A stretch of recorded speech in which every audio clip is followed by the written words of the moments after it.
Dans cette vidéo, je vais vous montrer la roadmap pour devenir développeur en 2025 avec l'IA. Aujourd'hui, le marché est saturé, c'est ce qu'on entend absolument partout. Il y a effectivement beaucoup plus de développeurs qui se forment et donc il y a un sujet au niveau de comment est-ce qu'on gagne du temps, comment est-ce qu'on réussit sa reconversion lorsqu'on souhaite se reconvertir.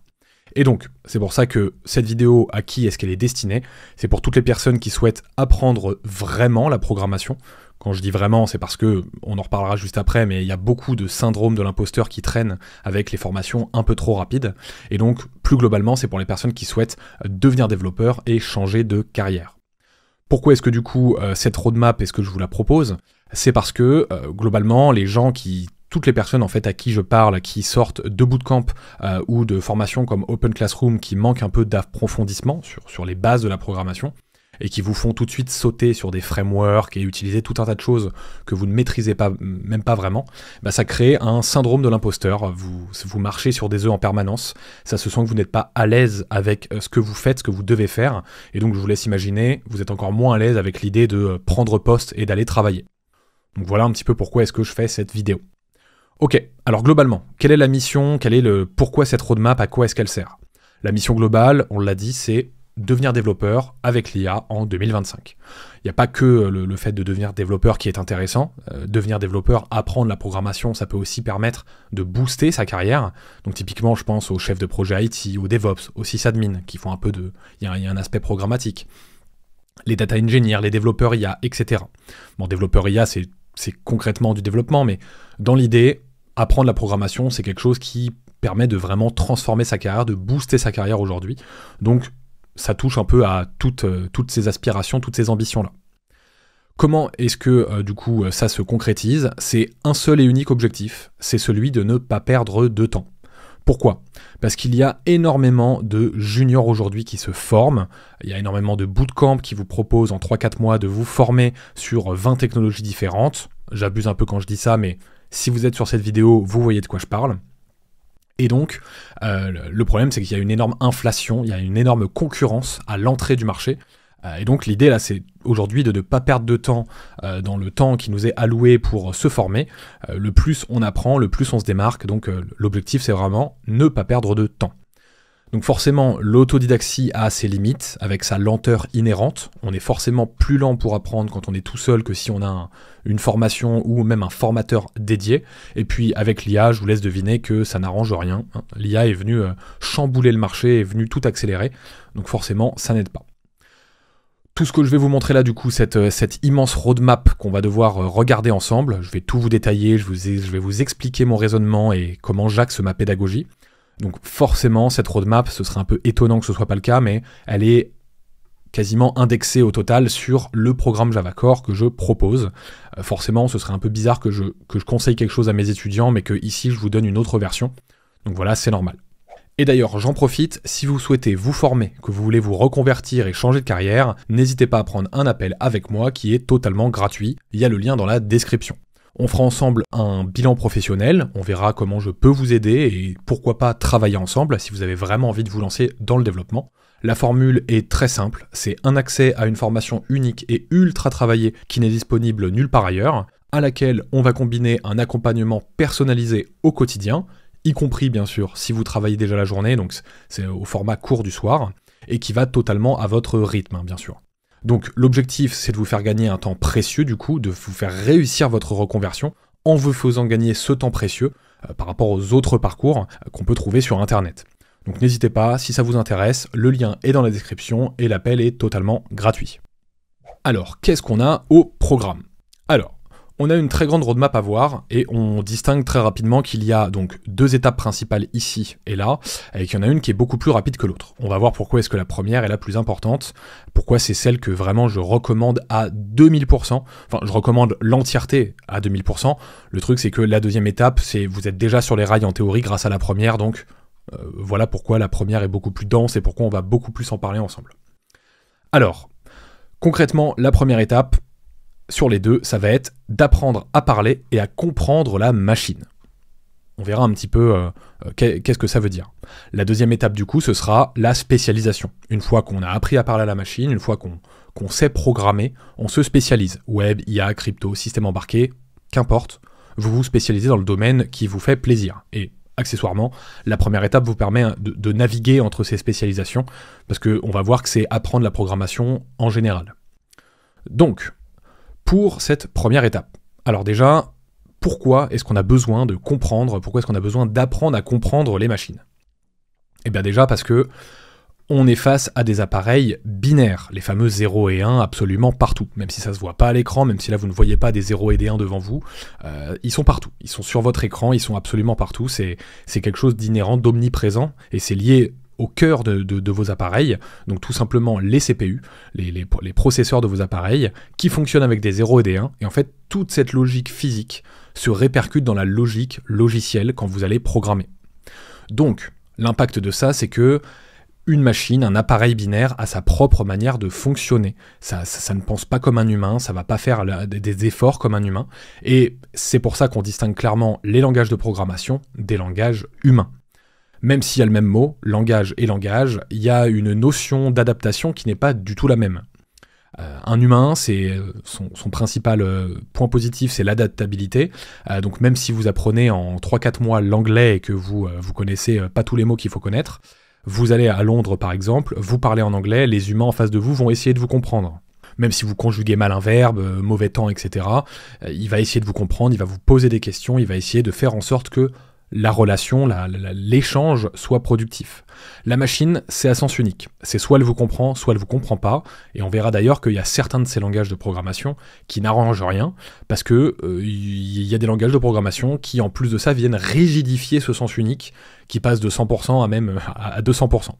Donc c'est pour ça qu'il faut vraiment comprendre la machine, il faut comprendre comment elle fonctionne, parce que vu que c'est à sens unique et elle vous pardonnera rien, si vous ne la comprenez pas à 100%, vous êtes mort, tout simplement. Du coup, quel est l'objectif de cette première étape? Quel est l'objectif de comprendre la machine? Eh bien en fait, ça rejoint l'objectif qu'on a vu au début de la roadmap, qui est de gagner du temps, c'est d'améliorer votre courbe d'apprentissage. En fait, quand on commence par des bootcamps ou des formations un peu trop simples, des formations Udemy, on a tendance à, qui ne sont pas accompagnés, j'entends, on a tendance à, on perd quelques mois, on avance tranquillement, et puis ensuite on va commencer la spécialisation, alors qu'on n'aura même pas vraiment appris les bases, on comprendra même pas vraiment la machine, ce qui fait qu'en gros, notre courbe d'apprentissage, elle sera très douce, quoi. Ça va vraiment être quelque chose qui n'avance pas énormément, qui n'avance pas au maximum de votre potentiel. Le but de vraiment travailler énormément cette première étape, ça va être que votre courbe d'apprentissage, elle soit, allez, j'abuse, mais exponentielle. C'est vraiment, au début, c'est très dur, on commence par le plus dur, on y revient juste après, mais au moins la suite, c'est turbo, tout droit, et c'est vous qui êtes maître de votre apprentissage assez rapidement. Donc voilà, c'est pas pour rien que cette partie-là, on va en faire des caisses dessus. Donc, le pourquoi, on l'a compris, l'objectif, on l'a compris, mais alors du coup, comment faire ? Au risque de peut-être en choquer certains, parce que c'est ce qu'on voit énormément sur Internet, c'est ce qu'on voit tout le temps, ne commencez absolument pas par l'HTML et le CSS. Alors certes, ils ont un avantage absolument énorme et colossal, c'est le rendu visuel. C'est des langages de balisage qui vous permettent d'afficher des pages sur Internet, etc. Donc dès que vous changez un peu le code, ça se répercute sur votre écran, il y a une meilleure affordance, vous avez beaucoup plus de facilité à vous représenter les choses, ok, mais c'est une très mauvaise idée. Pourquoi ? Parce que ce n'est pas de la programmation à proprement parler. L'HTML, c'est un langage de balisage, ce n'est pas un langage de programmation. Et pourquoi ce n'est pas un langage de programmation ? Parce qu'il y a une absence de logique programmatique, cette logique binaire. Et si pour vous c'est abstrait aujourd'hui ce que je dis, sachez qu'en fait, c'est le piège dans lequel 100% des étudiants vont tomber durant leur apprentissage. Si vous regardez les vidéos de promotion, de formation, etc., de formation web, parce que c'est vraiment les formations web qui dominent le marché, il y en a énormément, à droite à gauche, c'est parce qu'on vous fait tous commencer par l'HTML, CSS, donc les étudiants sont enchantés, la première journée ils ont un peu du mal, la deuxième journée il y a déjà des résultats, et donc ils sont tout contents, ils se disent ok super, mais attends, je peux vraiment gagner 40 000 euros, 45 000 euros par an, brut annuel, grâce à ça, mais attends c'est incroyable, voilà, et le problème c'est que derrière quand ils apprennent le troisième élément du trio d'Internet, qui est le JavaScript du coup, qui là est un langage de programmation, et bah ça déchante extrêmement vite. Parce que voilà, c'est un langage de programmation, il y a cette logique binaire, il y a toute la motivation qui fait que je vous conseille d'apprendre la première partie, c'est cette fameuse première partie où on va comprendre la machine. C'est vraiment un mur, tous les étudiants se le mangent. Si vous avez été étudiant dans ces formations-là, vous savez de quoi je parle. Et même si vous ne l'avez pas été, vous comprenez très bien, enfin, je pense que vous voyez très bien le mur que ça génère pour les étudiants. Alors, du coup, parlons-en de JavaScript. JavaScript qui est donc le troisième élément du trio HTML, CSS, JavaScript, qui permet d'afficher les pages, qui vous permet d'ailleurs de regarder cette vidéo. Pourquoi est-ce que je ne le recommande pas non plus ? Enfin, ça reste un langage de programmation, donc c'est bien, mais je ne le recommande pas non plus. Pourquoi ? Parce que, principalement, il est faiblement orienté objet. Quand on parle de orienté objet, c'est le paradigme, les idées de la programmation orienté objet, donc c'est un type de programmation, c'est une manière de faire de la programmation, de penser des logiciels, d'écrire des applications, concrètement. Et on verra pourquoi après, mais le fait qu'il soit faiblement orienté objet, c'est un défaut, selon moi, pédagogiquement. Le fait de commencer par un langage fortement orienté objet est beaucoup plus pertinent pour justement améliorer très vite la courbe d'apprentissage et comprendre la machine, comprendre vraiment pour booster son apprentissage. Donc ce que moi personnellement je recommande, c'est pas pour rien qu'on voit du Java, hein, c'est le thème principal de ma chaîne, je recommande aussi du Python, pourquoi pas, mais globalement, choisissez entre les deux boss du game, Java ou Python. Pourquoi ? Parce que eux, contrairement à JavaScript, qui est multi-paradigme et faiblement orienté objet, eux deux sont fortement orientés objet. La programmation orientée objet. Donc, quel est le véritable intérêt ? Parce que là, aujourd'hui, vous ne connaissez peut-être pas la programmation orientée objet, vous ne connaissez peut-être pas pourquoi est-ce que c'est un modèle extrêmement répandu. La raison principale, du coup, pour laquelle je conseille de commencer par un langage qui sera fortement orienté objet, c'est que ça va forcer la visualisation et la conception, la partie conception des applications. C'est vraiment deux éléments ultra importants pour comprendre quand les applications commencent à prendre de l'ampleur, qu'il y a beaucoup de lignes de code, etc. Le fait de faire de la programmation orientée objet, ça va venir forcer cette visualisation, ça va venir forcer cette gymnastique mentale qui va faire de vous un développeur. Donc, le truc, c'est que derrière, une fois que vous vous êtes un peu forcé la main avec du Java et du Python, JavaScript, du coup, va être extrêmement simple à comprendre, parce que c'est globalement la même chose, ça reste un langage de programmation. Donc, globalement, vu qu'en plus de ça, il utilise un peu de programmation orientée objet, vous allez vous y retrouver. Et puis surtout, derrière, une fois que vous êtes passé des deux boss, Java et Python, à de l'HTML, CSS, bah là, pour le coup, c'est vraiment bisounours, vous allez vraiment courir sur votre apprentissage, ça va être extrêmement simple, quoi. Pour la même raison que il n'y a pas de logique programmatique, c'est du pauvre balisage, du pauvre positionnement. Donc une fois que vous êtes passé, une fois que vous avez fait l'épreuve du feu d'un langage de programmation très rigide, très strict, vous courez sur JavaScript et sur HTML. Également, la programmation orientée objet, c'est pas quelque chose qui n'est propre qu'à Java ou Python, c'est quelque chose qui est aussi valable pour tous les autres langages que vous retrouvez dans le top 10 des plus utilisés dans le monde par les entreprises, par les développeurs, etc. Ça va être le PHP, le C#, le C++, etc. Donc en fait, vous n'y perdez même pas de temps. Vous gagnez justement énormément de temps, parce que ce que vous allez apprendre en choisissant Java et Python dès le départ, ça va être du coup valable pour tout le reste. En plus de commencer par le plus dur, qui vous simplifiera la suite, vous apprenez des choses qui seront valables dans tous les autres langages. Donc là, c'est parfait. Alors, quel est mon conseil ? Forcément, vous me voyez venir, hein, forcément, moi, je recommande fortement du Java. Ce n'est pas parce que c'est mon langage de cœur, c'est parce que pédagogiquement, je le conseille énormément. La raison est très simple. Je vous en parlais au début quand on parlait du fait que la machine soit à sens unique et très rigide. Eh bien Java, il va venir rajouter de la rigidité sur la rigidité de la machine. C'est un langage connu pour être extrêmement rigide. Il offre aucune flexibilité comme peut l'offrir Python. Là, je vous passe les détails parce que peut-être que ça ne vous parle pas, mais micro-parenthèse pour ceux à qui ça parlerait. Typiquement, en Java, il n'y a pas d'attributs dynamiques. En Python, il y en a, etc. dans les classes. Voilà, c'est de simples exemples. Cette flexibilité, du coup, je la déconseille pour les débutants. Donc, un langage rigide comme Java, qui est d'ailleurs un des seuls aussi rigides, qui est le seul des deux que je conseille qui est extrêmement rigide, ça va forcer votre rigueur. Le langage ne va rien vous pardonner, la machine en plus qui exécute ce code ne vous pardonnera encore moins de choses. Donc en fait, ça va forcer cette rigueur. Et en fait, la rigueur, le truc, c'est que c'est inhérent au métier de développeur, c'est la qualité numéro 1 pour être développeur. Quel que soit le langage que vous utilisez, le paradigme, la spécialisation, que vous vouliez faire de l'IA, du système embarqué, dans n'importe quel langage, vous devez être rigoureux. Donc autant démarrer directement ou recommencer votre apprentissage avec un langage rigide qui va forcer la rigueur, parce que de toute façon, vous en aurez toujours besoin. Donc c'est pour ça que pédagogiquement, je recommande énormément Java.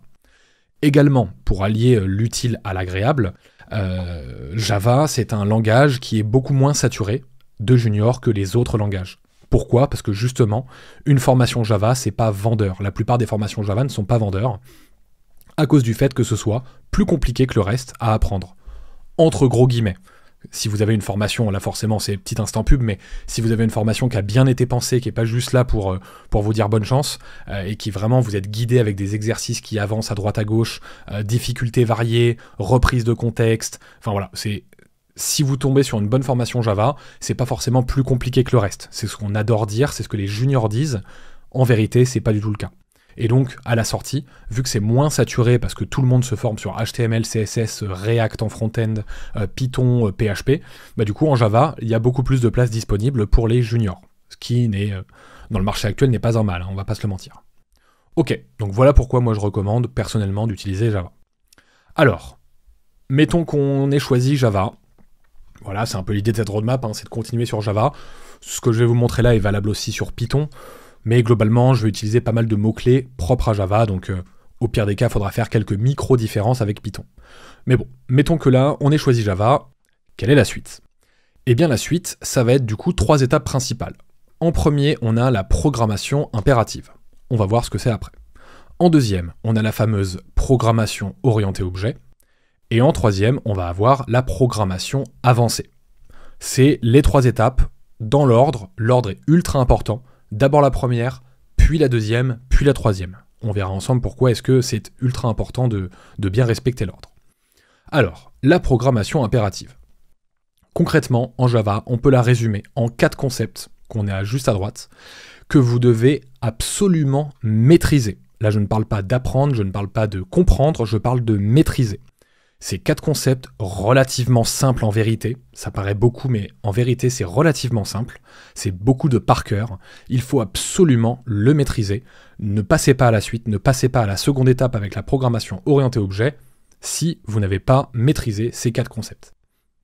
Alors, ces concepts, quels sont-ils, avant de parler des objectifs, etc. En premier, donc pareil, l'ordre compte, variable, condition, boucle, fonction. En premier, on a les variables, la notion de variable. Si ça vous dit absolument rien, retenez en tête qu'au début, vous devez apprendre les variables. On a, par exemple, du coup, les types primitifs, byte, int, short, long, float, double, boolean, car il n'y en a que 8. Vous les maîtrisez, vous devez les maîtriser. Vous allez également pouvoir manipuler du coup des valeurs primitives avec des opérateurs, arithmétique, incrémentation, décrémentation, priorité, parenthèse, etc. Tout ça, ça vous dit rien, ça vous dit peut-être rien. Sachez que faut commencer par là. Quand je dis maîtriser, par exemple, les variables, c'est comprendre pourquoi il y en a 8, par exemple. Pourquoi il y a 8 types différents. Qu'est-ce qu'un type ? Qu'est-ce qu'un type primitif ? Est-ce qu'il y en a d'autres ? Est-ce qu'il y en a d'autres ? Quand est-ce que je vais les découvrir, par exemple ? Quelles sont les différences principales ? Pourquoi est-ce que là, du coup, par exemple, je vous le donne en 1000, mais pourquoi byte, int, short et long sont cousins ? Pourquoi ils servent à peu près à la même chose, mais qu'il y a des valeurs de taille différentes, etc. Quand, durant votre apprentissage, il faut vous poser toutes les questions, il faut absolument tout apprendre par cœur.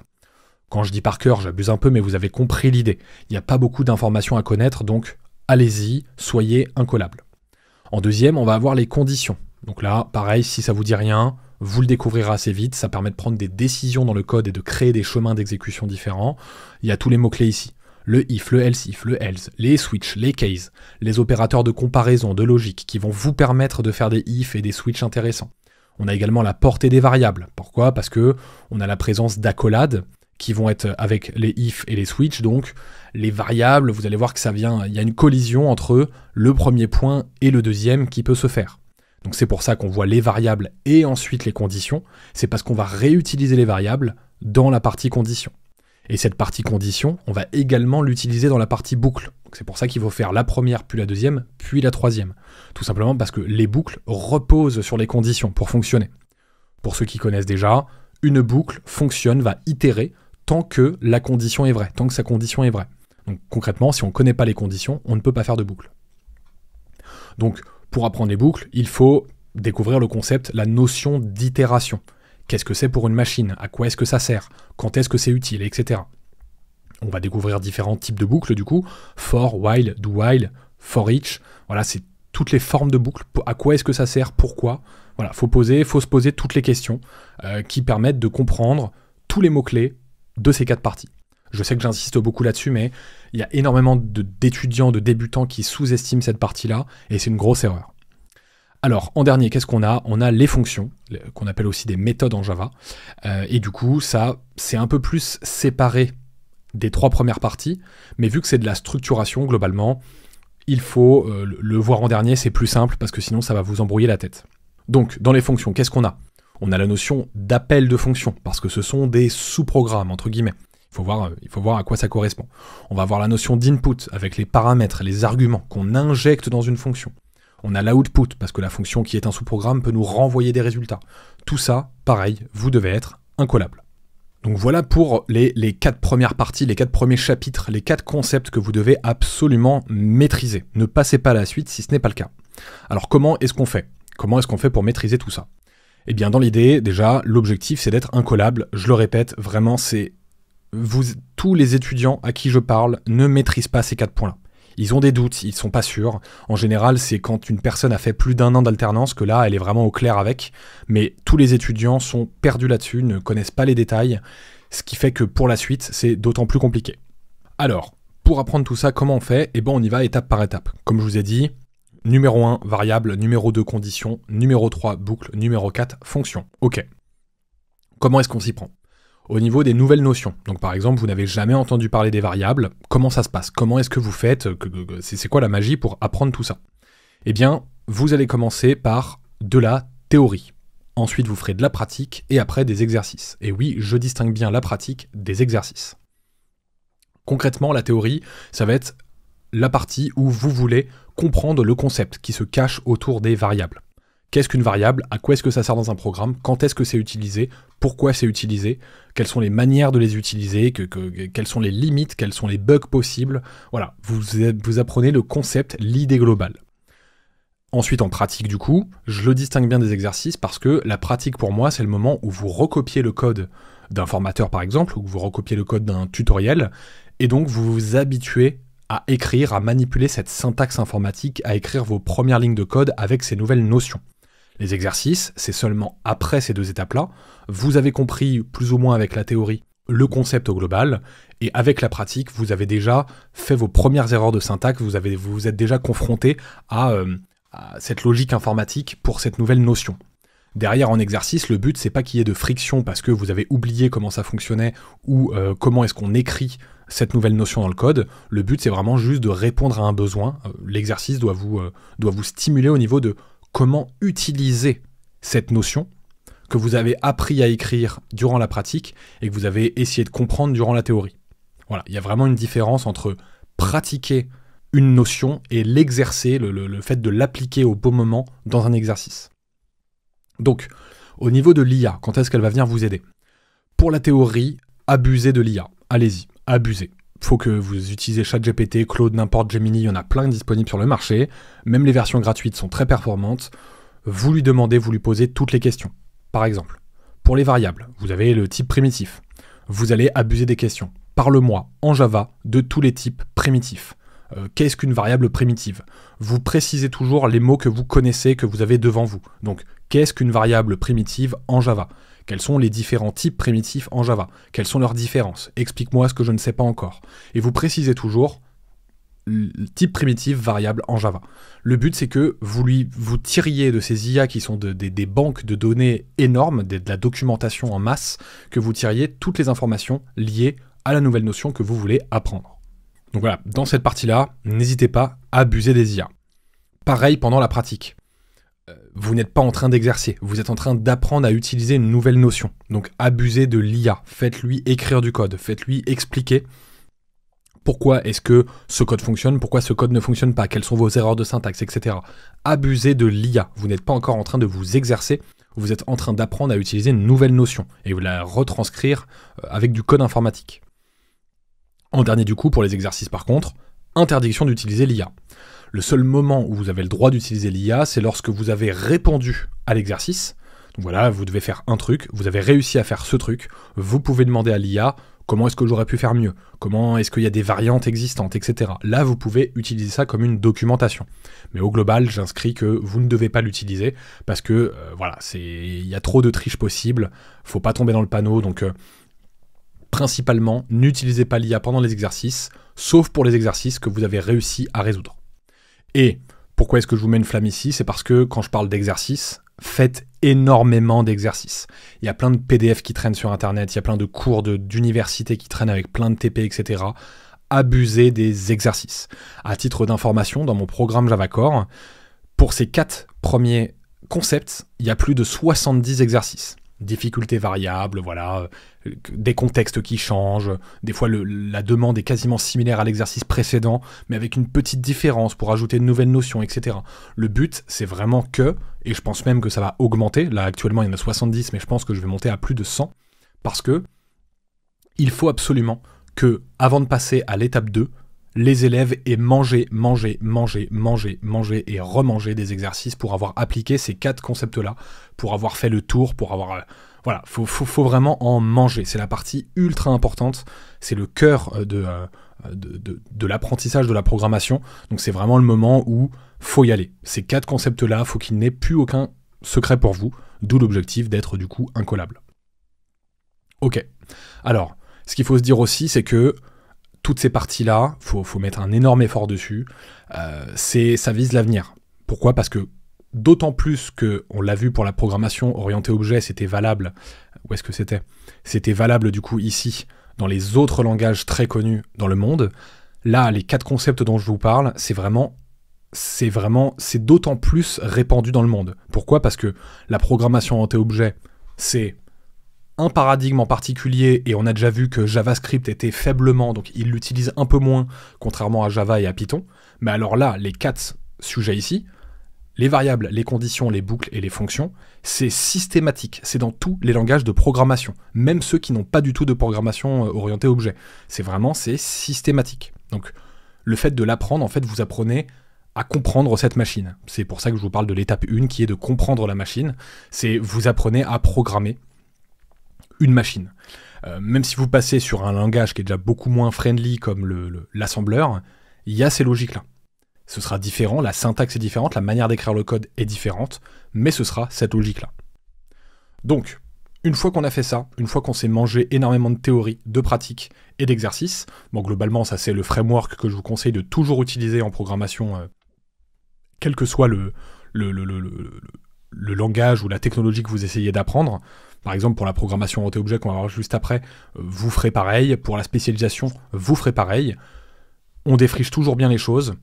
On essaie de comprendre le concept, on s'aide de l'IA. On essaye de pratiquer un petit peu, on s'aide de l'IA. Et ensuite, on y retourne nous-mêmes, on se remonte les manches, on y va, on fait des exercices, on est livré à nous-mêmes, on ne s'aide plus de l'IA. Et une fois qu'on a réussi, ou si vraiment on bloque énormément et qu'on n'y arrive pas, on peut s'aider de l'IA un petit peu. Le plus important, c'est de pratiquer énormément. C'est vraiment de pratiquer. À titre d'information encore, hein, pour que vous visualisez bien comment est-ce que j'appuie mes propos par rapport à la roadmap avec mon programme, je pense que 90% du temps, allez j'abuse, 80%, c'est des exercices. Il y a beaucoup plus d'exercices. Les vidéos théorie durent 5 à 10 minutes. C'est vraiment du très rapide, du très chirurgical. Je vous apprends un concept. Derrière, on a une vidéo pratique de 10-15 minutes grand max où vous écrivez du code avec moi, on montre un petit peu, vous voyez, n'oubliez pas ci, n'oubliez pas ça, faites ci, faites ça. Et ensuite, les exercices, vous en avez 8 d'un coup sur la notion que vous venez d'apprendre en théorie, que vous venez de pratiquer avec moi en pratique. Vous avez 7 ou 8 exercices d'affilée, complexité progressive, difficulté progressive plutôt, crescendo, et voilà. Faut vraiment forcer là-dessus, il y en a plein de dispo sur Internet si vous avez besoin, voilà. Alors, une fois qu'on a fini cette première étape sur la programmation impérative, vous allez pouvoir passer au gros bloc, à l'énorme bloc qu'est la programmation orientée objet. Et alors là, attention, pourquoi? Parce que ça va être un très très long chemin. Long chemin, sinueux, très compliqué, vous allez tomber plusieurs fois, mais c'est vraiment un trophée, c'est pour ça que je mets le trophée, c'est vraiment l'image qu'il faut vous en faire. Une fois que vous aurez pratiqué énormément la programmation orientée-objet, vous aurez un bagage technique et un bagage en termes de conception extrêmement qualitatif. Si vous y mettez du vôtre là-dedans, c'est un investissement qui sera valable pour toute votre carrière, et même, on verra un petit peu pour d'autres aspects. On le verra juste après avec une citation de quelqu'un d'assez connu. Donc, vraiment, ça va être dur. C'est dur, la programmation orientée-objet. C'est pas évident au début, c'est assez... voilà, c'est très vaste en plus, on va le voir juste après. Tout ce qui vient ici, là, c'est toute la programmation orientée-objet, et ce n'est qu'un résumé. Donc c'est très vaste, ok, mais la récompense à la fin, elle vaut ce qu'elle vaut, c'est parfait. Donc, pourquoi est-ce qu'on veut apprendre la programmation orientée-objet? Pourquoi est-ce que du coup on veut faire ce long chemin qui va être compliqué, mais il y a une belle récompense à la fin? Eh bien c'est parce que moi je le recommande dans le sens où pédagogiquement c'est excellent. Concrètement, là, on n'a pas encore vu ce que c'était que la programmation orientée-objet. Si vous ne savez pas du tout ce que c'est, depuis tout à l'heure vous m'entendez le dire, mais vous ne savez pas vraiment de quoi je parle, eh bien ce qu'il faut comprendre c'est que les motivations, ce paradigme de la programmation orientée-objet, c'est une solution. C'est une manière de penser pour développer des logiciels, pour développer des applications. Pourquoi est-ce que c'est autant à la mode? Pourquoi est-ce que c'est aussi bien? Et pourquoi est-ce que je le recommande pédagogiquement? C'est parce que, vu que c'est une solution, elle répond à des problèmes. Et ces problèmes, qu'est-ce que c'est? C'est le fait de vouloir concevoir des applications robustes, mais surtout fiables.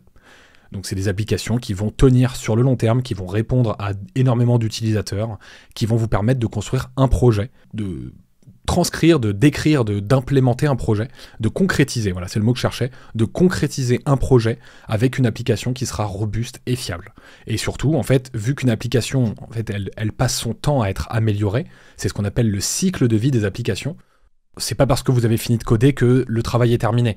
Il y a des nouvelles améliorations à faire plus tard, il y a des corrections de bugs qui vont apparaître avec le temps, il y a peut-être des fonctionnalités que vous allez complètement changer, du refactor, vous allez peut-être avoir des nouveaux clients, vous allez peut-être changer votre clientèle, donc il faudra modifier pas mal de choses, et peut-être que des fois vous ferez, ce qui arrive très souvent en entreprise, une fonctionnalité pour un client numéro 1, vraiment c'est un client VIP, donc vous acceptez de lui faire, là il y a beaucoup de product owners qui grincent des dents quand on dit ça, mais vous allez accepter de faire une fonctionnalité pour un client en particulier qui paye extrêmement cher ou avec qui ça fait 20 ans que vous travaillez. Donc votre application, elle va évoluer avec le temps. Que ce soit pour des bonnes raisons, des mauvaises raisons, ça évolue. Et donc la programmation orientée-objet, en plus de vous permettre de faire des applications robustes et fiables, elle va venir améliorer le cycle de vie des applications. Donc le cycle de vie, c'est ce que j'entends, toutes les modifications. Que ce soit une amélioration, une régression, un correctif de bugs, des changements de route, etc. Et donc, également, un des très gros avantages pédagogiques, c'est que la programmation orientée-objet va vous forcer à utiliser des grands principes de conception. Ça peut paraître vague si vous commencez la programmation, mais globalement, tous ces grands principes de conception qui font que les applications sont robustes, fiables, et que le cycle de vie des applications est amélioré et est optimal pour la suite, pour durer sur le long terme. Donc, le côté cool de tout ça, c'est que ça a déjà été un petit peu, théorisé et prononcé par Steve Jobs, l'ancienne icône de Apple, qui citait du coup « Tout le monde dans ce pays devrait apprendre à programmer un ordinateur parce qu'il vous apprend à penser ». Voilà, c'est un peu ce que disait Steve Jobs là-dessus, parce que quand il parle de penser, il va surtout parler de comment est-ce qu'on compartimente correctement des programmes. Quand on compartimente des programmes avec des fonctions, le quatrième point qu'on a vu dans la première partie programmation impérative, on va se rendre compte au fur et à mesure avec l'expérience et l'apprentissage qu'en fait, quand on a plusieurs fonctions dans un programme, elles ont chacune leur responsabilité. Par exemple, si vous demandez à un utilisateur d'entrer son âge, et que derrière vous devez vérifier si l'âge est correct ou pas, dans certains contextes, c'est une seule fonction qui va se charger de ça. Un seul petit sous-programme qui va récupérer la date de naissance par exemple et vérifier si l'utilisateur a mis la bonne réponse ou pas. Dans certains contextes, il va falloir deux fonctions différentes, avec deux responsabilités différentes. L'une qui demande, qui contacte, qui interagit avec l'utilisateur, la deuxième qui va vérifier les informations, parce que peut-être que des fois il faut des vérifications plus poussées, il faut peut-être vérifier dans une base de données si jamais il n'y a pas une autre valeur qui a été indiquée, donc voilà, c'est ça va vraiment vous permettre d'apprendre à visualiser, à concevoir des systèmes compliqués et à bien compartimenter les choses, bien séparer les logiques de responsabilité et donc au global de structurer des systèmes. C'est pour ça qu'il disait que ça apprend à penser, ça permet vraiment de remettre les églises au milieu du village, un peu à tous les coins de votre application, et donc ça, c'est ce qui fait de vous un très bon développeur. Donc c'est pour ça que pédagogiquement, pour moi, la programmation orientée-objet, c'est un grand, c'est go sans réfléchir. Également, du coup, la programmation orientée-objet, comme on l'a déjà dit plus tôt, c'est extrêmement répandu. Il y a Java, il y a Python, il y a PHP, C#, bref, vous prenez le top 10 des langages qui sont utilisés dans le monde, je crois qu'il y en a 8 sur 10, 7 sur 10 minimum, qui sont soit faiblement, soit fortement orientés objet. Donc autrement dit, c'est une connaissance sûre. Encore une fois, vous ne perdez pas de temps. Vous apprenez avec un langage, Java par exemple ou Python, qui sont extrêmement utilisés dans le monde, très demandés par les entreprises. En plus de ça, vous mettez un grand axe, une grande direction sur la programmation orientée-objet, qui est un paradigme extrêmement répandu dans les autres langages de programmation et qui est extrêmement également utilisé par les entreprises du coup. Donc, vous ne perdez pas de temps, vous apprenez les bonnes choses. Et donc, également, forcément, vu que c'est très répandu, c'est très recherché, que ce soit en salariat ou en freelance, vous aurez de quoi bosser. Java programmation orientée-objet, ça marche plutôt bien. Comme on l'a vu, le marché est moins saturé parce que les juniors commencent moins par Java. Et donc du coup, forcément, c'est beaucoup plus positif. Ok, alors, comment est-ce qu'on fait pour la programmation orientée-objet en sachant que le chemin va être très long? Eh bien, l'objectif, ici, on va mettre un peu plus de nuances. Ça va pas être de devenir incollable, on va pas abuser, mais ça va être de couvrir l'ensemble des notions et de les approfondir. Donc si vous arrivez à être incollable, c'est parfait. Si vous arrivez à faire comme la première étape avec la programmation impérative, c'est vraiment parfait. Mais là, la programmation orientée-objet, c'est assez dur de devenir incollable sans avoir des années d'expérience en entreprise. Parce que voilà, c'est très vaste. Donc si déjà vous couvrez l'ensemble des notions et que vous arrivez à les approfondir, c'est déjà excellent. C'est vraiment ce que je conseille. Si tous les mots-clés qu'on va voir juste après sont connus, vous comprenez à peu près à quoi est-ce que ça sert, etc., tant mieux. C'est ce qu'il faut. Là, l'idée d'être incollable, comme je vous le dis, lorsque vous vous formez, c'est très dur parce qu'il faut vraiment avoir rencontré des cas d'utilisation différents. Il faut vraiment avoir des applications. Vous développez une application, vous avez l'habitude de développer sur une application avec un client ou avec votre entreprise en particulier. Et là, il y a un grand changement qui se fait. Du coup, c'est une occasion de découvrir un des avantages de la programmation orientée-objet que vous ne pourriez pas avoir, par exemple, dans une formation, même si on essaye de simuler ce changement. Donc c'est pour ça que si déjà vous couvrez l'ensemble des notions et que vous les approfondissez, c'est déjà excellent.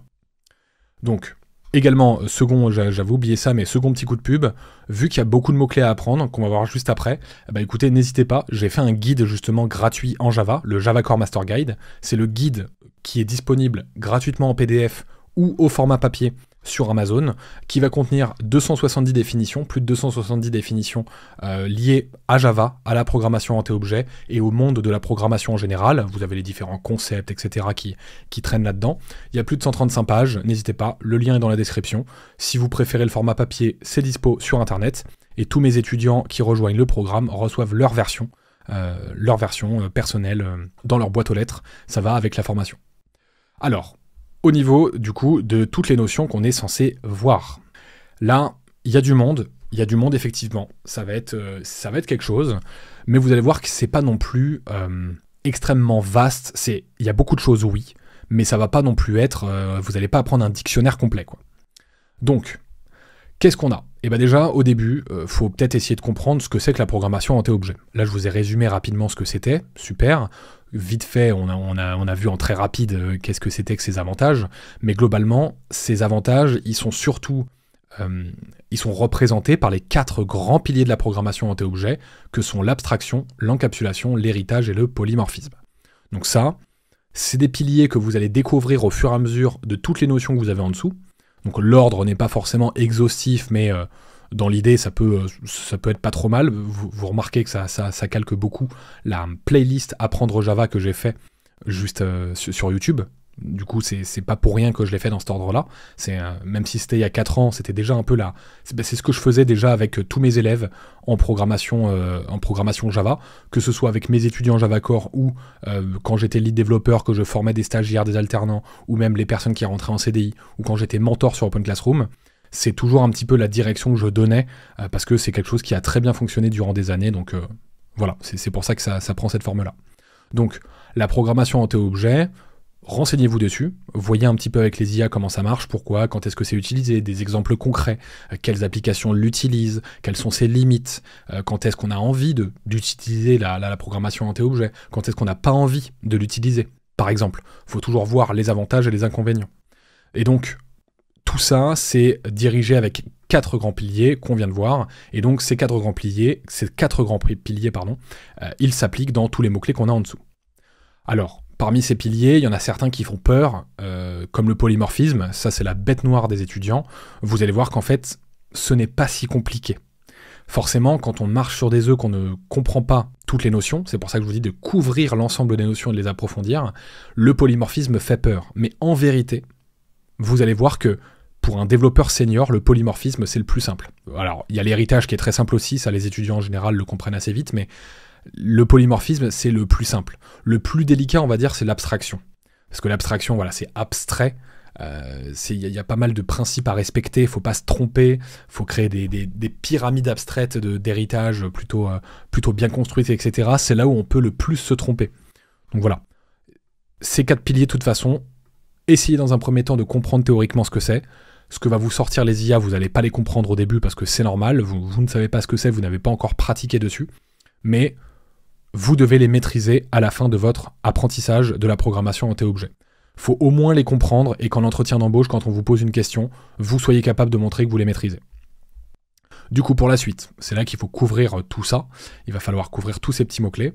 On va passer dessus très rapidement, pour pas que la vidéo dure non plus 50 ans, mais on va du coup avoir, c'est dans le nom, programmation orientée objet. Du coup, il faut comprendre ce que sont les objets, qui sont en fait des instances de classe, qui servent de modèle. Il faut voir bien la distinction entre du coup des attributs, qui sont des variables, comme ce qu'on a vu dans la première partie avec la programmation impérative. On va avoir les méthodes, qui sont en fait des fonctions, comme ce qu'on voit dans la programmation impérative. Et donc, dans une classe, on va devoir distinguer ce que sont les attributs d'instance, donc directement, ici on peut faire le lien d'instance, donc d'objet, et les attributs de classe, donc de modèle. On va aussi avoir les méthodes d'instance, les méthodes de classe, c'est vraiment 2 choses distinctes. Et pour distinguer ça, on a le mot-clé statique qui va jouer. Ensuite, on va avoir l'héritage avec l'extends pour faire des arborescences de classes.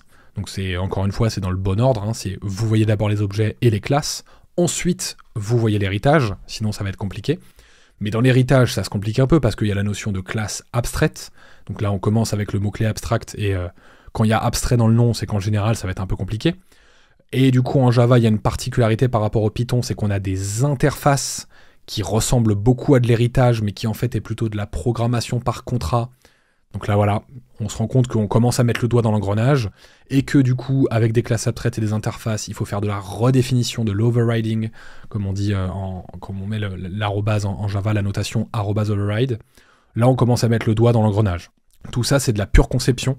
Ce sera même pas du code à exécuter réellement. En fait, vous allez vous rendre compte que tout ce que vous avez appris dans la première partie, on les réutilise tous, absolument tous, dans la programmation en T-objet, mais en fait vous allez les positionner différemment dans votre programme pour le faire fonctionner et profiter du coup d'une application robuste, fiable, etc. Tout ce qu'on a vu juste avant. Ensuite, après l'héritage, on va tomber sur la généricité, qui va donc permettre d'accéder aux collections, qui est une interface du coup, donc on y revient avec la partie précédente, et en fait c'est là qu'on rentre dans les structures de données, le fameux mot data structure, avec les listes, les tableaux, les array lists, les linked lists qui sont du coup qui font partie de la même famille, mais du coup quelles sont leurs différences? On a les sets également qui ressemblent beaucoup à des listes et à des tableaux, mais qui sont différents. Et parmi les sets qui sont différents, on en a certains qui sont de la même famille, mais qui sont eux aussi différents. Donc là, il faut bien comprendre les différences. Qu'est-ce qui motive le fait que on ait des éléments qui se ressemblent beaucoup, mais qu'on ait plein de déclinaisons de ces mêmes éléments? C'est ça qu'il faut comprendre réellement. En fait, une liste, vous allez voir qu'une fois que vous avez appris les tableaux, une liste, c'est exactement pareil. C'est une suite d'éléments. C'est comme des enfants qui font la file indienne pour aller à l'école avant de rentrer dans la classe. C'est une liste d'élèves qui avancent un par un. Voilà. Vous avez fait une suite d'élèves, une liste d'élèves. Du coup, pourquoi est-ce qu'on serait motivé d'avoir des array lists? Pourquoi des linked lists? Pourquoi il y en a d'autres types en plus, il y a plein de types différents, et je vous ai pas tout mis. Il y a même les queues, enfin bref, les piles, tout ça. On va également trouver du coup les maps, qui là du coup ne sont pas une dimension mais à 2 dimensions, on peut dire, ou plutôt qui fonctionnent avec des clés et des valeurs. Donc là pareil, ça fait pas vraiment partie des collections, mais on fait souvent l'amalgame de les mettre avec. Pourquoi est-ce que du coup on a des listes? Pourquoi est-ce qu'on a des collections qui n'ont qu'un seul élément? Pourquoi il y a des collections qui ont 2 éléments? Ça pareil, il faut apprendre à comprendre pourquoi est-ce que c'est là et comprendre quand est-ce qu'il faut l'utiliser. C'est tout le travail. Là du coup, pour les listes, vous les prenez, vous faites pareil, théorie, pratique, exercice. Toujours pareil. Pour les maps, pareil. Voilà, théorie, pratique, exercice. Et pendant la théorie, vous en profitez pour demander à une IA, explique-moi pourquoi il y a des maps s'il y a déjà des listes. Quelles sont leurs différences, quels sont leurs points clés, quand est-ce qu'on en a besoin, pourquoi on en a besoin. Et après, vous partez sur de la pratique et des exercices. Vous allez voir que globalement, une fois que vous abordez les collections, ils sont tous un peu pareils. Donc ce qu'il faut comprendre, c'est la notion de collection, la notion de suite d'éléments. Vous allez vite vous rendre compte qu'en fait, entre une array list et une linked list, ça s'utilise exactement pareil, c'est même identique, on va dire, dans l'utilisation et dans la représentation qu'on peut s'en faire, mais vous allez voir qu'en fait, la seule différence, c'est au niveau des performances. C'est que l'array list, c'est la collection par défaut, la suite d'éléments par défaut que vous pouvez utiliser dans la programmation. Vous allez vous rendre compte qu'en fait, la linked list, elle fonctionne exactement pareil. C'est juste que dans un certain cas d'utilisation, lorsque vous avez par exemple une liste d'élèves et que vous voulez en greffer en plein milieu, donc que la liste s'étende pas par l'avant ou par l'arrière, mais par le milieu, eh bien la linked list, elle est plus performante que l'array list standard. Voilà, c'est le genre de différence que vous devez connaître, parce que du coup, ça va un petit peu... Toutes ces connaissances, elles vont agrandir votre cercle de connaissances, forcément, mais surtout votre expertise. Pourquoi? Parce que si un langage comme Java a mis en place des array lists standards, donc des suites d'éléments standards, mais qu'il y en a une qui est plus performante pour l'injection, l'insertion en plein milieu, c'est qu'il y a une raison. Et donc, une fois que vous demandez la différence entre une array list et une linked list, vous demandez à l'IA pourquoi est-ce que ça existe. Dans quel cas est-ce que la linked list est plus performante? Donne-moi un exemple concret, un exemple réel, un exemple que je peux utiliser. Et donc, c'est en faisant ça que vous allez vraiment travailler votre expertise. Ça va ouvrir le champ des possibles, et en fait, on en revient à cette grande étape numéro 1 qui est de comprendre la machine, pourquoi c'est plus performant, etc. C'est long, je suis d'accord, c'est très long, mais c'est comme ça que... c'est comme ça que vous allez exceller. Donc, ensuite, qu'est-ce que vous avez? Donc, on va passer rapidement sur les derniers. Vous avez l'encapsulation, donc la notion de sécurité avec les visibilités, les getters et les setters, qui sont détestés par la plupart des développeurs, mais pareil, qui ont un avantage pédagogique parce que ça vous apprend, ça vous fait faire une sorte de bond vers la notion d'API. C'est peut-être un peu abusé de vous dire ça, mais le mot API, si vous êtes intéressé par le développement web, ça vous dit quelque chose, je pense. Les getters et les setters ont cette approche pédagogique qui vous permet de comprendre encore mieux certains autres aspects. Faites-en vos meilleurs amis, même si c'est chiant à faire, même si la plupart du temps c'est inutile, entre guillemets, au moins voyez votre intérêt pédagogique.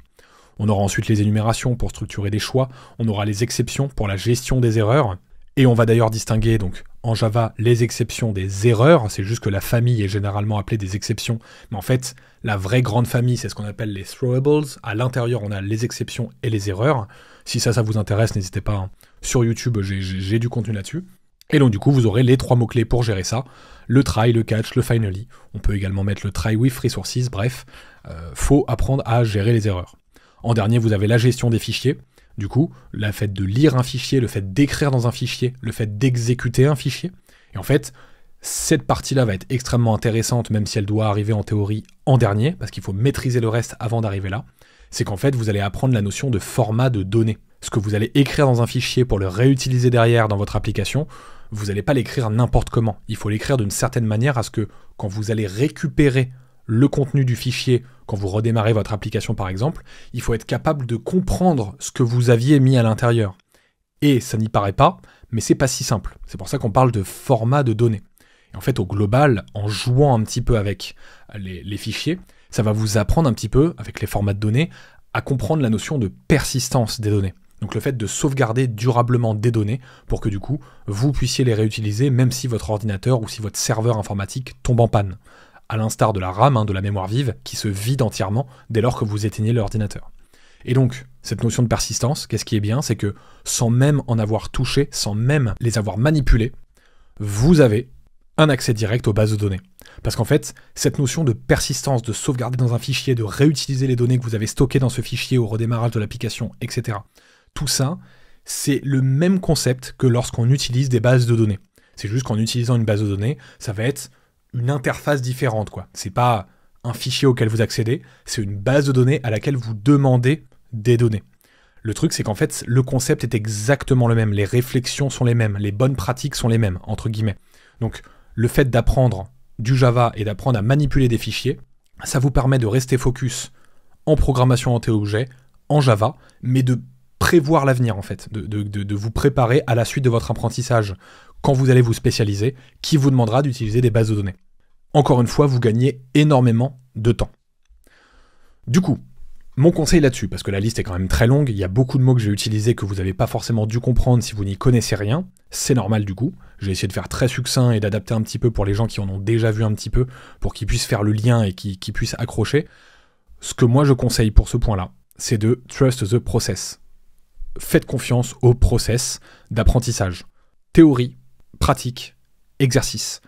Vous allez y mettre du temps, vous allez y mettre plusieurs semaines, ça va être compliqué, mais la reward à la fin, pour rappel, elle est très qualitative, c'est vraiment quelque chose qui va vous permettre d'aller loin. La programmation orientée objet, c'est le paradigme numéro 1 dans le monde, c'est ce que toutes les entreprises utilisent, la plupart du moins, c'est ce qui va vous permettre de bien penser vos applications, de bien faire les choses proprement, et si vous utilisez un langage comme Java pour apprendre, la rigidité va imposer une rigueur qui va vous permettre du coup, je vous laisse imaginer qu'en programmation orientée objet c'est pareil, du coup Java va être d'autant plus rigide avec la programmation orienté objet, vous aurez une rigueur qui est absolument incroyable et vous aurez gagné énormément de temps, vous aurez un niveau bien supérieur à ce qu'un autre élève qui aurait commencé par HTML, CSS ou JavaScript aurait pu avoir, clairement.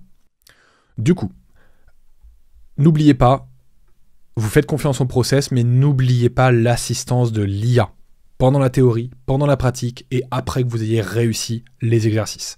C'est ultra important. L'IA vous permet de multiplier par 2 ou 3 la vitesse d'apprentissage, donc n'oubliez pas de l'utiliser. Voilà, c'est vraiment le gros conseil que j'ai. C'est aussi pour ça que moi j'ai mis quasiment 2 ans à écrire le programme Java Core sur la partie Java uniquement. C'est parce que voilà, c'est un grand fouillis la programmation orientée objet. Il y a énormément de choses à apprendre, donc pour vraiment structurer un apprentissage petit à petit, pas à pas, qui est cohérent, où on vous fait découvrir les notions petit à petit, avec des exercices qui sont pertinents, pour ne pas perdre de temps justement. Ça m'a pris énormément de temps, je suis assez content d'avoir réussi, les étudiants en sont ravis, c'est vraiment quelque chose qui fonctionne bien, mais voilà, effectivement, c'est dur à apprendre, et il faut y mettre des bons efforts. Mais encore une fois, n'oubliez pas, le long terme. Pour réussir votre carrière, c'est pas le court terme qu'il faut viser, c'est le long terme, et donc du coup, programmation impérative, programmation orientée objet, c'est parfait. Donc, une fois que ce très gros pavé est fait, vous allez pouvoir vous détendre un peu plus avec la 3e étape qui est la programmation avancée. Donc je précise, je le reprécise, mais si vous n'avez pas fait la programmation impérative, oubliez la programmation orientée objet, et si vous n'avez pas fait la programmation orientée objet, oubliez la programmation avancée. Voilà. Alors, comment est-ce que ça marche ? La programmation avancée, ça va être une partie où vous allez un peu plus pouvoir vous relâcher dans le sens où l'ordre est moins important là. L'ordre n'importe même pas du tout. Vous allez pouvoir tout apprendre un peu à la volée. Donc vous allez pouvoir découvrir les principes de conception solides, les 5 principes assez connus. Vous allez pouvoir voir l'exécution en parallèle avec l'interface Runnable en Java par exemple. Vous allez pouvoir découvrir le paradigme de l'immutabilité. Donc des objets, des données qui ne doivent pas changer, qui sont immuables, qui ne peuvent pas muter du coup. Immutable, c'est le fait de ne pas pouvoir être mutable. Et donc, ça vous permet de découvrir le paradigme de la programmation fonctionnelle, qui est utilisé par le langage Haskell. C'est un autre du coup paradigme que la programmation orientée objet. Eh bien, Vous pouvez aussi le faire en Java avec les types record, qui sont des types de classes spécialisées pour les données immuables. Et donc, ça vous permet de découvrir un autre paradigme qui ressemble un petit peu à la programmation orientée-objet sur certains aspects, mais le fait de le voir en troisième étape du coup, après avoir passé des heures sur la partie numéro 1, programmation impérative, et sur la partie numéro 2, programmation orientée-objet, eh bien, vous êtes beaucoup plus à même de comprendre ce nouveau paradigme.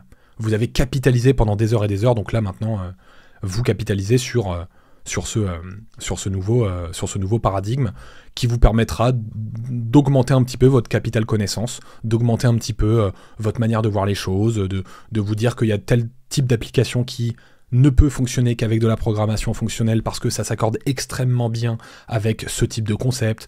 Voilà. Le but, c'est, là, vous êtes dans une phase d'incrémentation. Vous accélérez votre apprentissage parce que vous avez galéré pendant les 2 premières étapes. La troisième, c'est vous êtes beaucoup plus à l'aise, vous pouvez apprendre beaucoup plus facilement.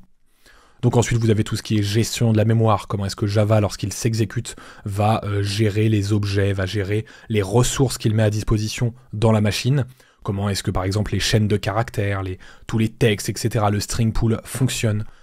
Tous ces mots-là, ça vous dit sûrement rien, si vous en êtes qu'au début de votre apprentissage, même si vous avez un peu commencé la programmation orientée objet, mais tout ça du coup, c'est important de le connaître pour comprendre de manière interne comment fonctionne le langage. Dans les premières étapes, vous apprenez à comprendre la machine, là vous essayez de comprendre comment fonctionne la couche logicielle. Donc il y aura également tout ce qui est héritage scellé, expression régulière, patron de conception, les fameux design patterns, des solutions réutilisables un peu généralistes. Donc tout ça, vous pouvez les apprendre à ce moment-là. J'insiste vraiment, étape numéro 1, programmation impérative. Étape numéro 2, programmation orientée-objet. Étape numéro 3, programmation avancée. Alors, la programmation orientée-objet et la programmation impérative sont 2 noms réels de paradigmes. Attention, programmation avancée, ce n'est pas le nom d'un paradigme, hein, c'est juste le sac dans lequel je mets toutes les notions avancées de la programmation en général. Donc il n'y a pas de programmation de paradigme qui s'appelle la programmation avancée. Ok, une fois que cette énorme partie est faite, cette énorme partie qui a pour but d'apprendre à parler et à comprendre la machine, à faire vos débuts dans le logiciel, dans le développement informatique, eh bien, vous allez pouvoir passer à la spécialisation. Une fois que c'est fait, une fois que vous avez passé l'épreuve du feu, c'est beaucoup plus simple, vous voyez bien que là c'est beaucoup plus petit, vous avez fait le plus dur, vous y êtes, donc maintenant il est temps de choisir votre spécialité, la branche dans laquelle vous voulez vous spécialiser. L'avantage, c'est que de toute façon, avec tout ce que vous aurez fait dans la partie numéro 1, vous avez trust the process, vous êtes allé jusqu'au bout, vous allez pouvoir en fait passer d'une spécialité à l'autre. Ce que je conseille néanmoins, on en reparle juste après, mais c'est quand même de débuter, de continuer pendant un petit moment sur la même spécialisation, sur la même spécialité, parce que faut pas non plus s'amuser à chasser 20 lapins en même temps. Si on en chasse plusieurs, on n'en attrape aucun. C'est pareil, là du coup, pour la spécialisation. Donc là, si vous voulez faire du web, de l'IA, de la crypto, du système embarqué, ce que vous voulez, il y en a même qui veulent faire des cartes à puces, du coup, avec du Java Card par exemple, pour faire les cartes à puces. Voilà, c'est vous qui choisissez, vous avez une appétence, vous avez une envie. Voilà. Pourquoi est-ce que du coup on se spécialise maintenant ? Vous l'aurez compris du coup, je l'ai déjà dit, si vous ne faites pas l'étape 1, si vous êtes bancal sur l'étape 1, il y aura des frictions et des ralentissements assurés dans cette partie spécialisation. C'est vraiment le problème numéro 1 des étudiants. Pourquoi ? Parce qu'en fait, si par exemple vous avez commencé en Java et que vous vous spécialisez en web avec des applications web back-end avec du Spring, mais en fait Spring c'est de la programmation orientée-objet. Donc on se doute bien que si jamais on n'a fait que la partie numéro 1, la programmation impérative, si on débarque sur un framework comme Spring pour du web qui utilise la programmation orientée-objet et qu'on ne connaît pas, ou qu'on la connaît à moitié, on est mort. Voilà, c'est évident. Sans la première étape, friction, ralentissement assuré. Et pour rappel, le but de cette roadmap, c'est de gagner du temps. Donc, s'il y a des ralentissements, on n'est pas bon. C'est le problème numéro 1 des étudiants. Il y a beaucoup d'étudiants qui ne font pas la différence entre ce qui est du langage Java, ce qui est de la programmation orientée-objet, des concepts de la programmation orientée-objet, et ce qui est du framework Spring ou d'un autre framework qu'ils utilisent. Il y a énormément d'ambiguïté. C'est pour ça que si vous respectez bien l'étape 1, que vous trustez le process, que vous y allez jusqu'au bout et à fond, vous allez pouvoir vous focus dans cette seconde partie de spécialisation. Je pense que c'est assez clair, vous comprenez bien l'objectif pour vous, vous comprenez bien la motivation pédagogique de pourquoi je vous dis ça. Alors, comment faire ? Bah là c'est assez simple, globalement ça se traduit par une seule chose, ça va être du coup l'utilisation d'un framework. Un framework globalement c'est des lignes de code que vous allez importer dans votre projet, donc par exemple Spring en Java, Django et PyTorch en Python, il y a aussi JavaFX en Java pour faire des interfaces, et en fait ça va vous indiquer, ça va vous donner une direction sur comment utiliser cet outil. C'est pas un outil que vous pouvez utiliser quand vous voulez comme un marteau, c'est plutôt un outil, une grosse machine que vous voulez utiliser, donc elle vous indique comment faire. Et donc par exemple, Spring, qui est un framework web pour faire des applications web back-end en Java, va vous indiquer comment faire. Et après, en fonction de ce qu'il vous met à disposition, de comment vous devez le configurer, etc., eh bien vous allez pouvoir écrire, programmer, implémenter une application qui répond à vos besoins. Donc on peut voir un framework, on distingue souvent en programmation les frameworks des librairies, des bibliothèques.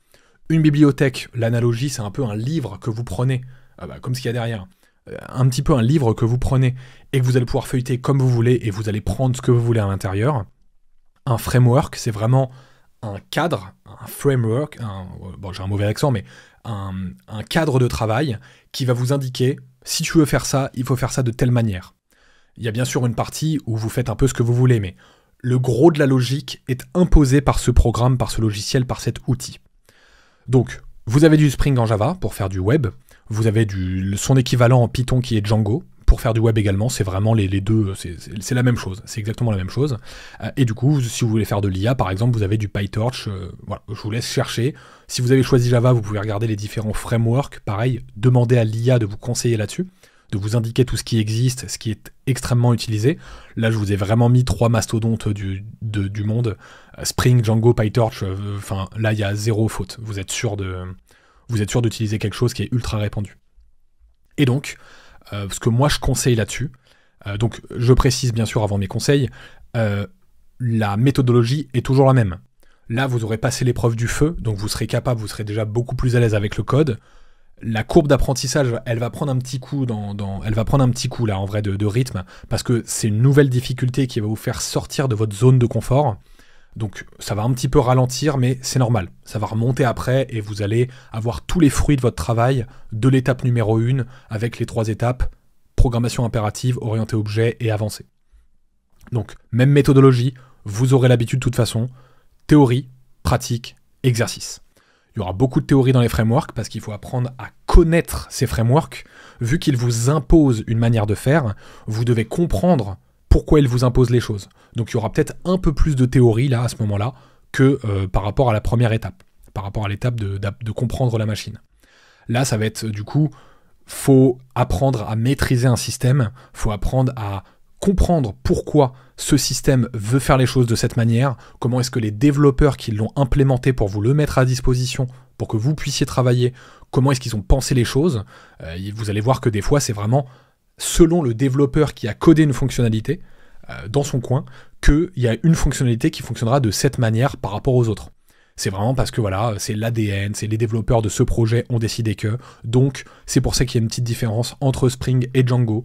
Bref, vous avez compris l'idée. Il faut apprendre à maîtriser, là c'est un outil beaucoup plus complexe qui vous impose des règles que vous devez donc comprendre. Vous entrez dans un système, vous devez comprendre les règles du jeu, c'est comme dans la vraie vie. Donc, mon conseil là-dessus, c'est de choisir le web. Django en Python, Spring en Java. Pourquoi ? Parce que pédagogiquement, c'est ce que je recommande, comme la programmation orientée-objet. Forcément, c'est entièrement calqué sur le programme Java Core, qui vous fait faire du Spring également. Mais c'est parce que pédagogiquement, je conseille énormément de commencer par le web. Pourquoi ? Parce qu'en fait, le web va vous imposer, un petit peu comme Java vous impose de la rigueur, le web, le fait de faire des applications web, va vous imposer ce qu'on appelle les interactions système, les interactions entre les machines, le computer networking. Le fait que des machines, des systèmes différents communiquent entre eux. Typiquement, ce téléphone, quand je l'utilise, quand je mets des likes sur YouTube, etc., ou comme vous sur cette vidéo, vous allez émettre avec un système une requête qui passe par Internet à un autre système, qui sera du coup un back-end, comme en Java Spring ou en Python Django, qui va devoir recevoir cette donnée avec le bon format de données. Là, on repense du coup à la partie fichier en programmation orientée-objet en Java. On va devoir comprendre le format de données, bien le traiter, bien le vérifier, faire tout ce qu'il faut pour que ça fonctionne, et le stocker derrière en base de données. Donc c'est ce qu'on appelle globalement l'interaction client-serveur-base de données. Et donc du coup, ces interactions, le fait de devoir passer de un programme sur une machine, sur un seul ordinateur, comme ce que vous faisiez depuis le début durant toute l'étape 1, le fait de faire du web, contrairement à l'IA, etc., qui ressemble beaucoup plus à des programmes sur votre ordinateur, le fait de faire du web, vous allez devoir penser aux différents systèmes. Le client sur qui s'affiche une page, le back-end, le côté serveur, qui va recevoir les requêtes de ce client. Si jamais, quand vous allumez YouTube, vous aviez déjà liké une vidéo, lorsque vous rafraîchissez votre page, ou que vous vous déconnectez, que vous vous reconnectez, le fait que le bouton pouce il soit déjà blanc ou vert selon l'interface que vous avez, c'est parce que YouTube a enregistré que vous en particulier, vous avez liké cette vidéo. Et donc au moment où vous vous connectez, au moment où vous démarrez la vidéo, il va aller chercher dans sa base de données que le back-end va vous donner, que Java Spring par exemple, va vous renvoyer pour que votre interface à vous, votre client, du coup vous êtes le client dans ce cas-là, va pouvoir afficher en noir ou en blanc le bouton des likes. Toutes ces interactions, c'est ce qui va vraiment vous permettre de structurer votre pensée et de passer une énorme étape dans la conception d'applications. Avec la programmation impérative, vous faites de la machine pure et dure, on peut dire. Avec la programmation orientée-objet, vous commencez à comprendre les principes de conception, vous commencez à concevoir des applications qui sont robustes, fiables, structurées, etc. pour améliorer leur cycle de vie. Ok, avec le web, vous allez mettre encore plus l'accent sur ce côté-là. Et en fait, plus vous êtes capable de bien séparer les choses, de bien séparer les responsabilités, la fameuse structuration de responsabilité qu'on a mentionnée précédemment. Vous responsabilisez bien la partie client, la partie serveur, les interactions avec la base de données, comment les données doivent être stockées dans la base de données, à quoi s'attend le serveur, à quoi s'attend le client. Tout ça, cette synergie, ces interactions système, ça vous permet vraiment de faire de passer une énorme step, une énorme marche dans votre apprentissage. L'IA et tous les autres sujets, les interfaces, les IA, etc., interface j'entends visuelle, ça va être un petit peu similaire, entre gros guillemets, à un petit programme que vous tapez sur votre ordinateur et que vous exécutez. Là, le truc, c'est que le web va forcer, parce qu'il y a plusieurs acteurs, il y a le client, donc le téléphone, l'ordinateur, l'iPad, qui envoie une requête via Internet à votre serveur que vous avez configuré, qui va devoir collaborer avec une base de données. Donc là, c'est inévitable, vous devez apprendre à faire interagir des systèmes entre eux. Et donc, je vous ai déjà dit les avantages, c'est bien sûr que ça va vous permettre vraiment d'évoluer en termes de conception. Au-delà de la pédagogie, bien sûr, au niveau du travail, le web, ça recrute énormément. Donc pour peu que vous ayez pris un langage qui n'est pas le plus proposé par les centres de formation, Java, que vous ayez fait du Spring, au niveau du travail, c'est roue libre total. Il y a beaucoup d'offres, que ce soit en freelance ou en salariat. Donc forcément, c'est un gros avantage. Voilà globalement pour cette roadmap. Donc, si je devais résumer les choses, il faut absolument apprendre tout ce qui est, vous prenez Python, vous prenez Java, vous commencez par comprendre la programmation impérative, donc les 4 principes de variables, conditions, boucles et fonctions. C'est vraiment les 4 masters que vous allez retrouver partout, même si vous changez de paradigme plus tard, que vous passez à la programmation fonctionnelle, ce que vous voulez, vous aurez des variables, des conditions, des boucles et des fonctions. Ensuite, vous maîtrisez un des paradigmes les plus répandus et les plus casse-tête, mais qui va vous permettre de vraiment, même si ce sera dur, vous aurez une avance considérable sur le reste des juniors en programmation. Et en fait, ça va se sentir en entretien d'embauche. Quand on a quelqu'un qui a l'habitude de la programmation orientée-objet, qui a l'habitude d'avoir des systèmes en tête avec des interactions, parce qu'en plus de ça, il s'est spécialisé en web, qu'il arrive à bien faire la séparation de responsabilités, etc. Tout ça, ça se sent quand vous allez en parler. Donc en entretien d'embauche, les juniors aujourd'hui, il n'y a pas beaucoup d'entretiens d'embauche, beaucoup moins qu'avant, parce qu'il y a une très forte concurrence. Bon, bien sûr, en Java, c'est moins le cas, vu qu'il y a moins d'élèves là-dedans. Mais si vous prenez du front-end, du HTML, CSS, React.js par exemple, pour une offre d'emploi, vous avez 200 candidats, ce qui est normal. Les centres de formation vous apprennent tous cette technologie. Donc il y a eu une forte inflation. Mais quoi qu'il en soit, Le marché n'est plus comme avant, donc les entretiens d'embauche sont plus compliqués à avoir. Donc lorsque vous avez un entretien, c'est le moment de tout donner. C'est aussi pour ça que j'accompagne mes étudiants au niveau même après la fin de la formation, au niveau du recrutement, je les accompagne pour les coacher dès qu'il y a un entretien. En fonction de qui y aura en face, on s'appelle, on en discute et on essaie d'optimiser les choses. C'est parce que cette maturité que vous allez débloquer grâce à la programmation orientée objet et à la suite de l'apprentissage, ça va se ressentir quand vous parlerez à votre recruteur qui sera sûrement un futur manager ou un lead développeur. Donc lui, ce sera que des signaux positifs. Ok, en face de moi j'ai un junior, certes il est junior, il sera moins payé qu'un senior, c'est normal il est junior, mais en attendant, le mec quand il parle, ou la nana, n'importe, quand elle parle, je comprends qu'il y a du potentiel. C'est quelqu'un qui, malgré le fait qu'il se soit reconverti par exemple, il a l'air de comprendre ce qu'il dit, il a vraiment l'air d'avoir poussé les détails, etc. Donc ça m'a l'air d'être quelqu'un d'autonome, il a intégré l'IA à son schéma, à sa méthodologie de travail. Donc c'est quelqu'un qui, même s'il est junior, il va pas trop nous faire perdre de temps, il va être optimal. En fait, là c'est là que je spoil un petit peu le tout, mais le fait de perdre du temps, pour vous, c'est bien, parce que le marché actuel, l'autodidactie, etc., on ses limites. Mais en fait, pour vous, plus tard, lorsque vous allez devoir décrocher votre premier travail, c'est le critère numéro 1 que cherche une entreprise. Elle cherche quelqu'un à former, à adapter, à former un petit peu, parce qu'un junior, on est toujours obligé d'un peu le former avec les seniors qu'on a déjà dans l'équipe, mais elle ne veut surtout pas perdre du temps. Elle veut que quand on vous aide à avancer, vous avanciez avec elle, et que du coup, même si vous n'avez pas toutes les connaissances qu'un senior aura, ce qui est logique encore une fois, hein, vous êtes junior, pas senior, bien vous allez avancer au bon rythme. Quand on va vous donner un indice, vous allez être capable d'avancer tout seul, et donc ça prendra pas 20 ans, faudra pas faire des calls de 30 minutes pour vous débloquer, parce qu'en fait, vous ne savez pas programmer.